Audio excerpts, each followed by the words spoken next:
గౌలీపుర చౌరస్తాలో CM Praveen Raj advocate ఆధ్వర్యంలో 80వ స్వాతంత్ర దినోత్సవ వేడుకలు అంగరంగ వైభవంగా నిర్వహించారు. ప్రవీణ్ రాజ్ మాట్లాడుతూ స్వేచ్ఛాయుత జీవితం గడపడం మన భారతదేశంలో తప్ప ఏ దేశంలో లేదని, ప్రతి ఒక్కరు వాక్ స్వేచ్ఛ స్వాతంత్రాన్ని, ప్రకృతిలో జీవించే పౌరాలు కూడా స్వేచ్ఛ కావాలని, పౌరాలను కూడా స్వేచ్ఛగా వదిలేశారు. ఈ కార్యక్రమానికి రామరాజు రిటైర్డ్ పోలీస్ అధికారి ముఖ్య అతిథిగా పాల్గొని జెండా ఆవిష్కరణ చేశారు. ఈ కార్యక్రమంలో B Vishwaraj, B Chandrakant, Varun, Omkarmani, Prashanth, Pranav, Shivakumar, Uday, school విద్యార్థులు అధిక సంఖ్యలో పాల్గొని కార్యక్రమాన్ని విజయవంతం చేశారు.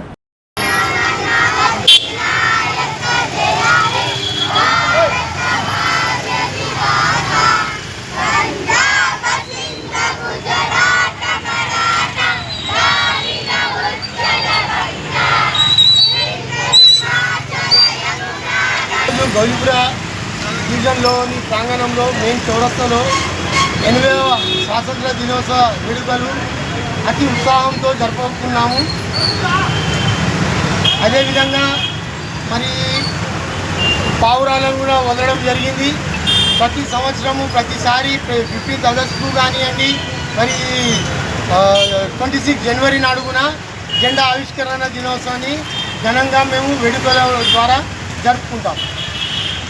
ఈ కార్యక్రమంలో మా పోలీసు ఉద్యోగి అయిన రామరాజు గారు రిటైర్డ్ అయిన సందర్భంలో ఈసారి మేము ఆయనతో జెండా ఆవిష్కరణ జరిపించడం జరిగింది.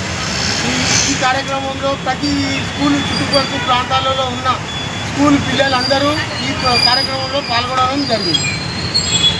జై బోలో, జై భారత్ మాతాకి వందే మాతరం, వందే మాతరం, భారత్ మాతాకి.